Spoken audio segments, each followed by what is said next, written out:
right. And then, guys, last but not least, certainly, Miss Chrissy. We just basically met. Chrissy saw, she watched a podcast that my partner Dana was on, and she was so taken by it that she ordered her book right away. And then we got to talking because you called the number, and all of a sudden you're like signing up. I think you're my first presenter. Get out of here, you. Okay, one more, Christian, one more. I'm really happy to meet her, and I'm really grateful that she's here, part of this whole, pioneering thing. And Chrissy, come on up.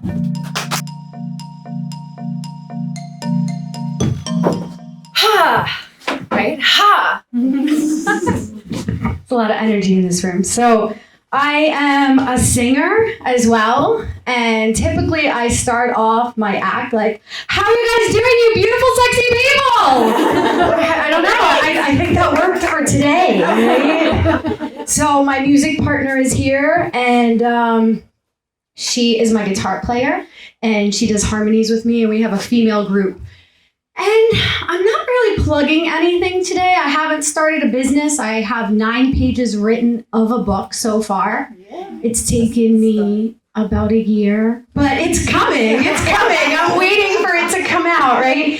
So what I wanted to talk to you a bit about today is my F-ups. Yeah. So if I start with this, I can really bomb this whole presentation, and that's the thing, right? That's her thing. She bombs things. But I do in the worst way. I have notoriously bombed things since 18 years old, right? So I'm going to take you down a trip through memory lane, and I'm going to tell you about my F-ups, but I'm not going to explain why they happened. Now, that's the hardest part, because I want to tell you why I effed up, right? Because we all F up for a reason, but I want to tell you why. You know why? Because I want you to tell me, I get why you did that. I get it. And I'm like, yes, yeah, right? You would have too. And then I realized that for me to do the work that I want to do in this world, the only one who can give me that empathy and that compassion is myself. Mm-hmm. So I can stand up here and tell you about my F-ups and not tell you why they happened. So 18 years old, I am a bulimic, and I have to be perfect. I have to be the most perfect. I am in field hockey. I am the head of my class, and I go away to Stony Brook, and then I get pregnant, and I fail out of school, and I did every drug possible. It was a lot. Yeah. Everything. I did all the things, all the shameful things, right? So, what does the great Brené Brown say about shame, right? She says that shame corrodes the very part of us that believes we are capable of change. So, for about 5 years, I was not capable of change. Gained a lot of weight, lost a lot. Actually, I was very good at gaining weight. I was very good because I'm a food addict. That's my first addiction. 7 years old, I started binge eating. My addiction is to eat as much food as possible and to numb out on it, right? Everyone has their own thing. So what I like to do is I like to expose it. Shame. Let's get it out, right? So we all have our things. We don't usually talk about them in public because it's TMI, right? It's your story. But my story matters. My story matters because I was obsessed with food, and I also wanted to be successful, but it got in the way. And I also wanted to date, and I didn't want to be 250 pounds, and that's where I wound up, right? So the first time I lost weight, and I was doing good. I was doing pretty good. I recouped. I got my ass back in school, got a degree in Spanish. I started traveling, met my husband, my ex-husband now. We'll talk about that in a little bit. I got married. I was about to live the American dream. I was a program assistant. We were going to have a kid. 10 years later, we still did not have a kid.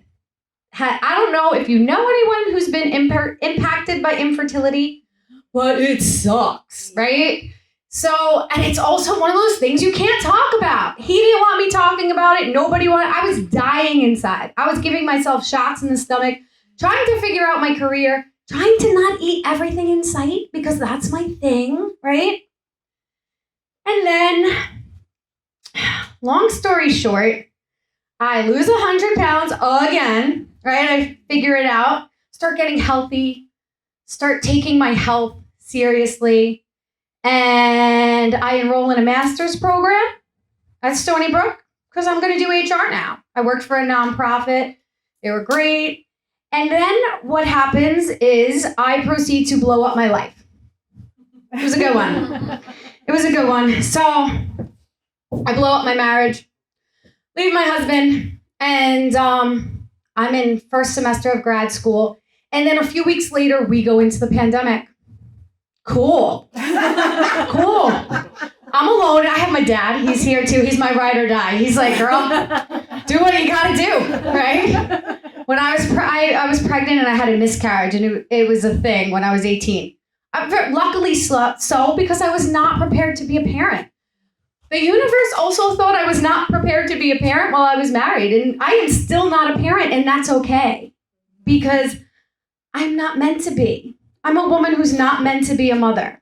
I'm meant to be a cool singer girl and breaking through the glass ceiling and all the other things. And I'm probably going to be a good partner to somebody someday. Still not there. So you're in the middle of my journey. You're at the beginning of my book right now. So now this is the best part. The best part. I get myself back together. I read every self-help book under the sun. I find spirituality. Atheist to spiritual. It was beautiful. I'm Zen. I'm Chrissy B Zen at this point. That's like my Instagram handle. I'm singing. Jess and I are singing throughout the entire pandemic. Farmers markets, even bars are hiring us for outdoor things.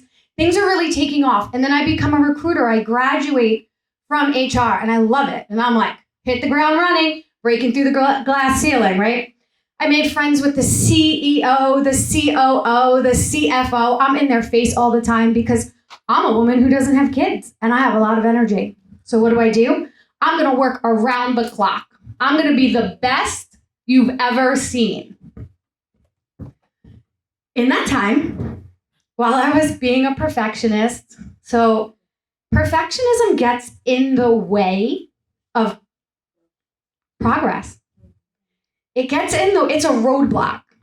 And we sensationalize it in this society, but it is not good.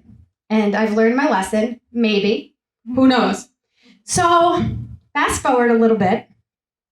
I am breaking through the glass ceiling, going on HR cruises, listening to speakers speak about HR. What happens next? What happens next? I'm introduced to DEI culture. Diversity, equity, and inclusion, right? It makes so much sense. The world is changing. We had the Black Lives Matter movement. And I do look over at these beautiful women of color because guess what? Spoiler alert. It's so hard to talk about race. It is so hard. But I want to be a white woman who does that. How did that happen? I don't know. I blew up my life so much that I'm willing to take on the hatred that's going to happen when I embark on this next part of my career. So, long story short, I'm studying HR. I'm studying diversity, equity, and inclusion. Yeah, we're so cool. Everyone's an individual. We're going to learn about people. We're going to hire diversely. Wasn't happening at my agency. I started speaking out about it. I read 2 amazing books. This says everything you already know about your own racism and how to do better. It's called White Women. Right? I gave it to my bosses. They didn't love it. They didn't love it. Then I made an appointment with the CEO, and I handed him this book. It's called White Fragility, Why It's So Hard for White People to Talk About Racism. That was a good one, too. I gave them out to everyone. Now, a week later, I was fired for time theft. And it was true. I was flexing my schedule. I totally effed up. It was a blind spot I didn't see coming. They probably didn't want me fired. I mean, they wanted me gone. They were done. But, like, my boss knew it was time for me to move on and get a better job. So now I'm on the job search, right? I'm trying to talk about all this because I have to be myself on a job interview, clearly.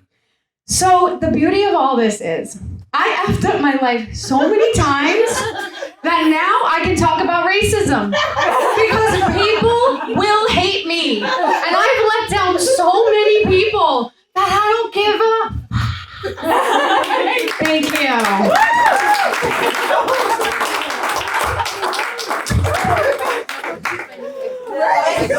What a way to close this out.